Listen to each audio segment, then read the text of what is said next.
Welcome back, tubers. Today I'm going to do a little tutorial on something called clay embroidery. Now, clay embroidery is the name of a technique. It's not actual embroidery with clay.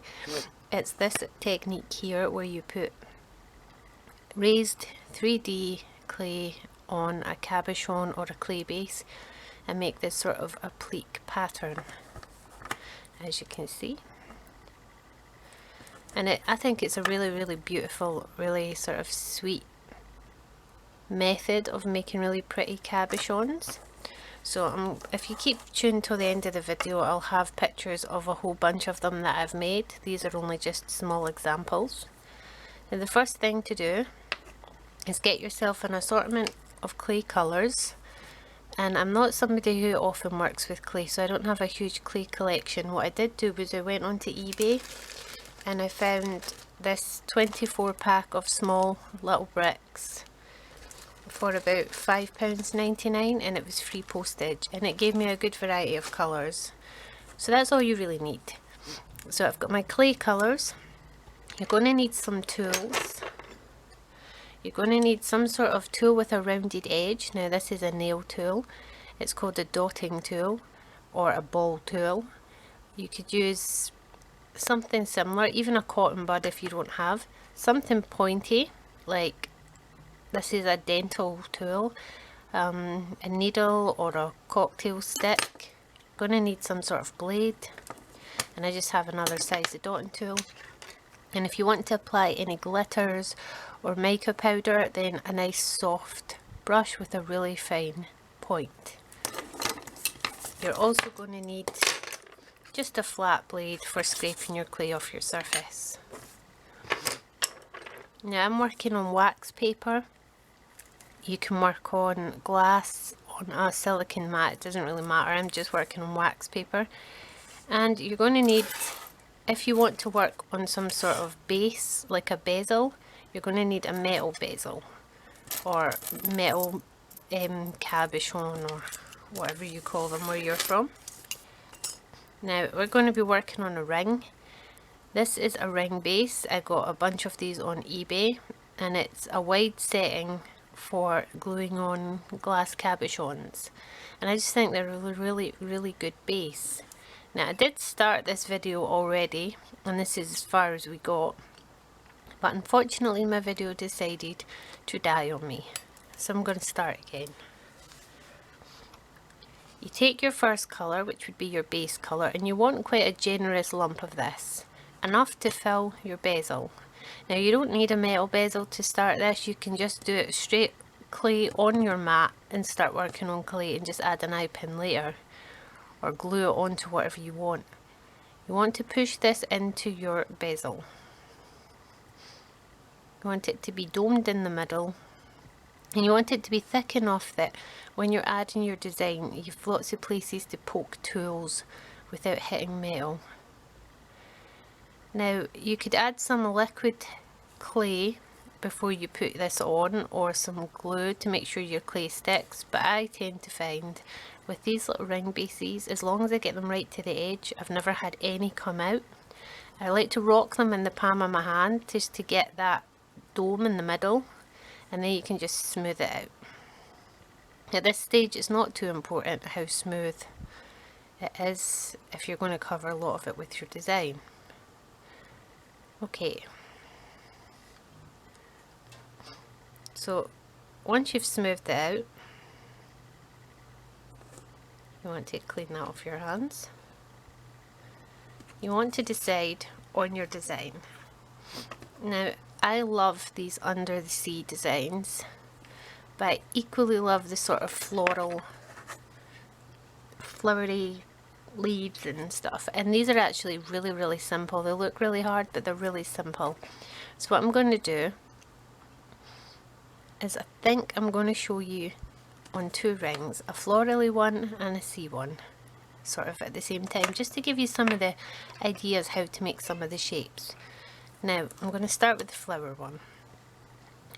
When you're working with your clay, I find it's best to roll out a little sausage into quite an even strip, and then use your blade to cut off equal amounts of clay. Now, depending on how fat you want your flower petals to be, you would cut off 5 little petals, try and make them quite equal. Then you want to roll them. Can be quite fiddly. Place them on your clay. Don't worry too much right now about adhering them, you just kind of want to roughly lay them out.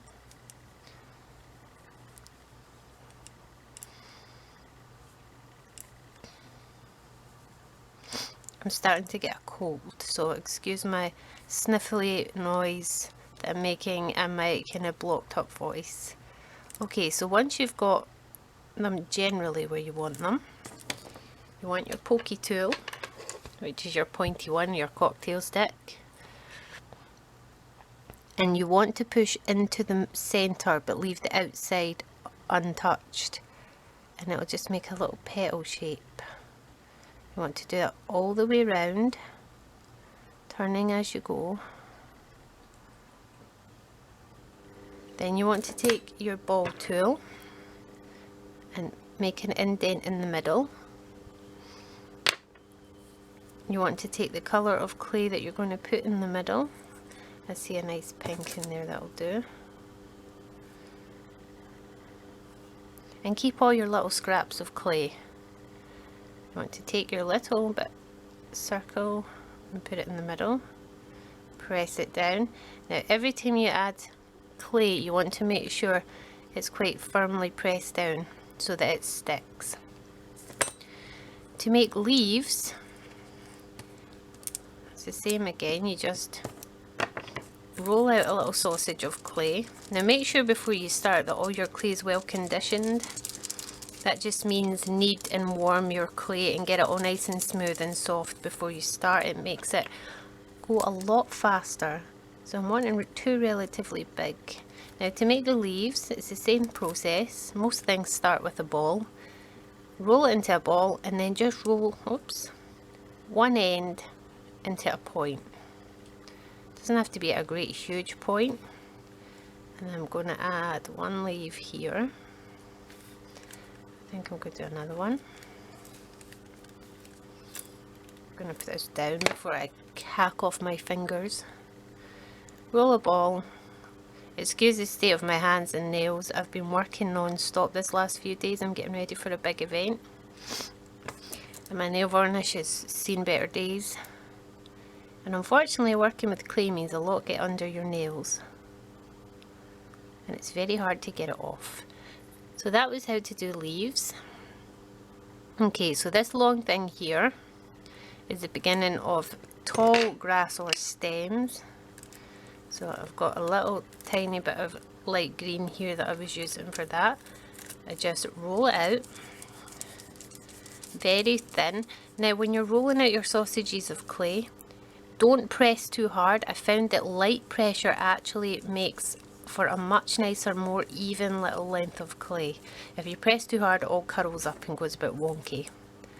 Cut off your bit grass or stem, whatever it's going to be, and simply just lay it where you want it to go and just gently press it down.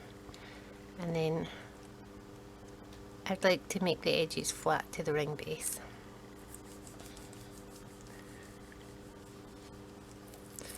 Oops, wasn't paying attention there. And you can vary the lengths to make it a bit more realistic. Crisscross them.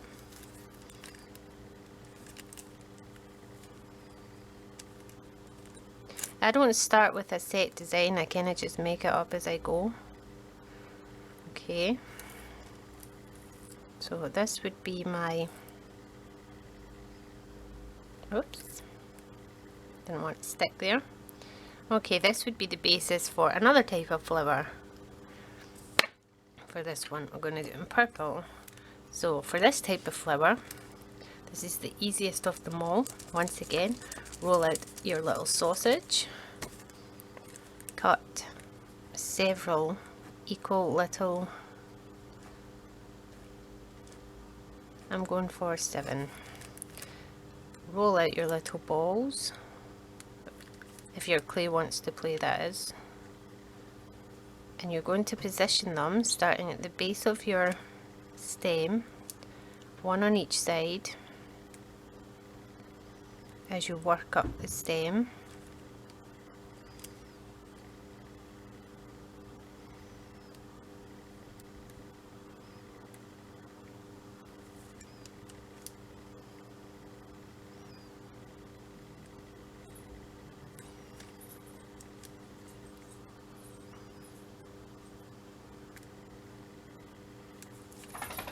I think 7 was maybe 1 too much. And you get to the top, you take your little pokey tool again, and you want to look where the stem is and just push towards this stem. So wherever the stem is,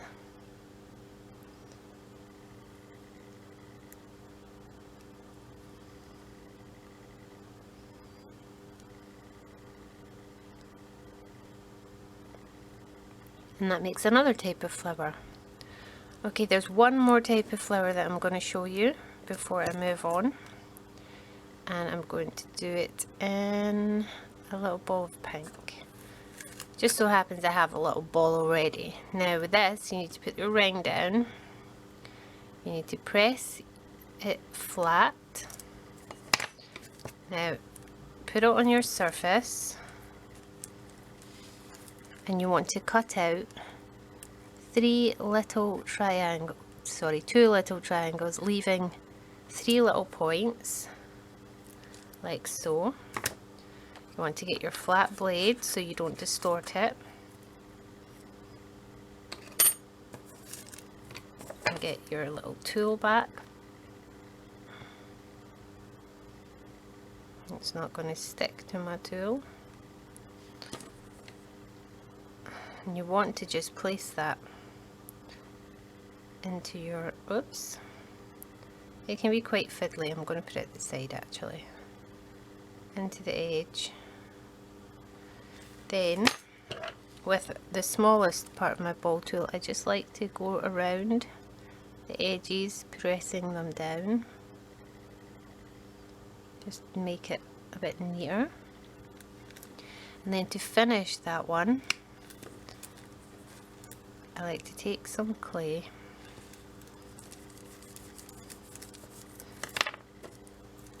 and do sort of a leave at each side. Just tuck it in.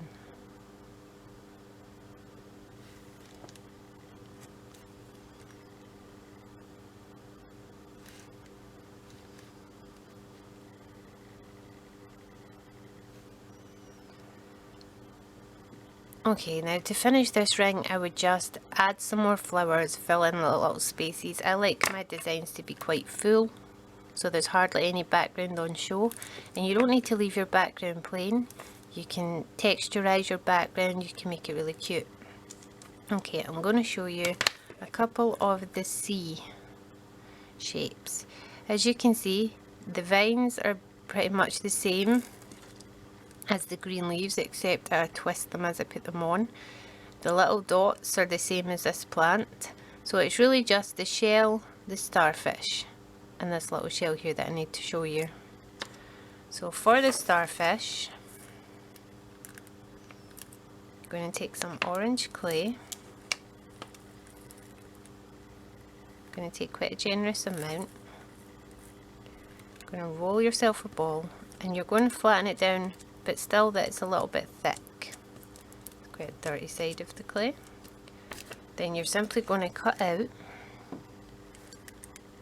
the shape of your star by taking little triangles from the edges of your clay.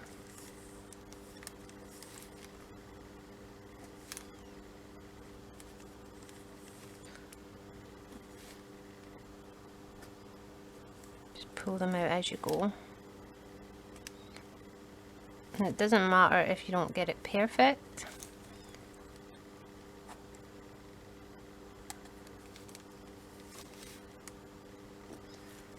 Look how like messed up that looks, because when you put it on, what you do is you only press it in the middle, just gently to hold it in place, and then you rearrange your little starfish before you begin pressing them down. And you want to go in all the edges after you press each one down and just smooth them out. With this clay embroidery, it's more about using your tools than making little fiddly details with your hands. Your tools will do all the work for you. Bring that one up a bit.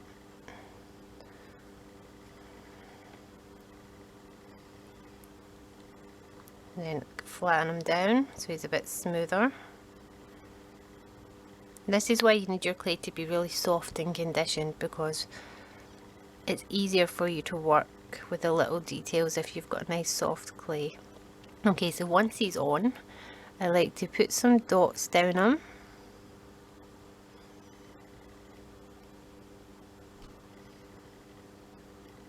And then go back in with my little pokey tool and just add some more dots, because in real life starfish are very textured.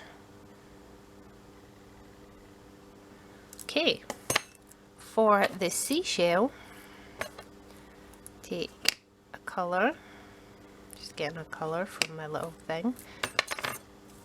You want not a huge amount of clay, just a little ball. Flatten it out.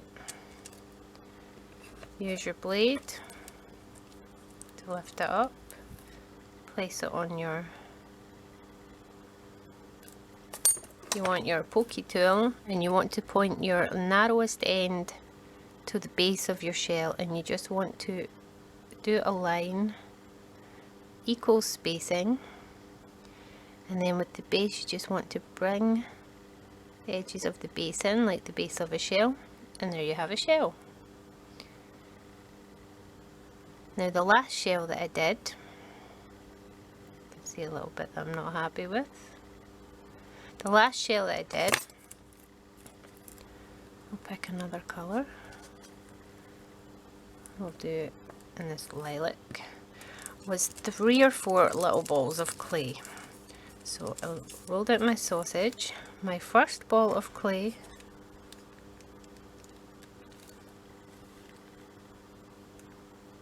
was the largest. You want to press that down, stick it on, then a smaller ball of clay, press it down, put it off just to one side, and then a much smaller ball of clay, press it down, put it off to one side, and then once they're all pressed down, you want to poke in the middle and just create a swirl that joins up. And then once that's done, you can just push in your edges and make it look like it's all one piece. And that's the other little shell. And just to make it a little bit more authentic, I take just a little triangle of clay, the very bottom, just push that in, just to look like the end of the clay. The end of the clay, the end of the shell. I talk rubbish when I'm concentrating. So that's 3 different types of shell. Now to make my seaweed curl and twist, just going to show you, I roll out a really thin one.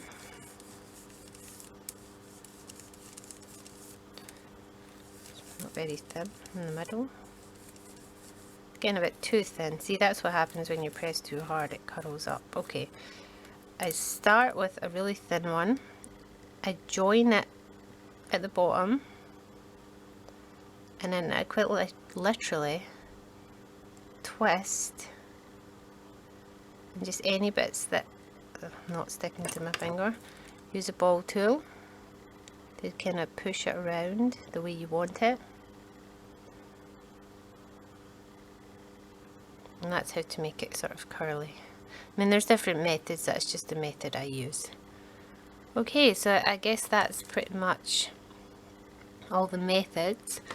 Now if you want to make something like a rainbow, what I did was I had a scrap clay, it didn't matter what colour, as my base. I rolled out sausages of every colour that I wanted, laid them down, and then with blue clay I just made a really flat piece of clay and went up to the edges of my rainbows and then texturized it.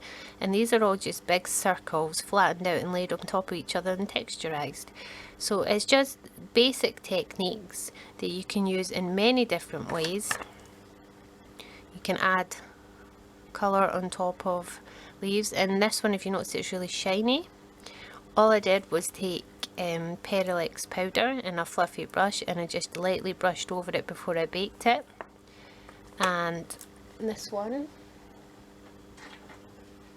instead of Parallax powder, I lightly brushed glitter over before I baked it.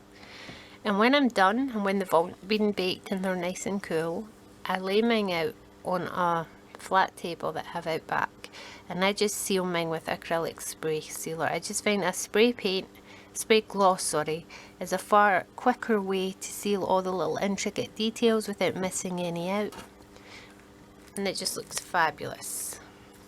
Much easier than brushing on gloss that gets caught in all the little crevices and things. So that's clay embroidery. I hope I taught you something.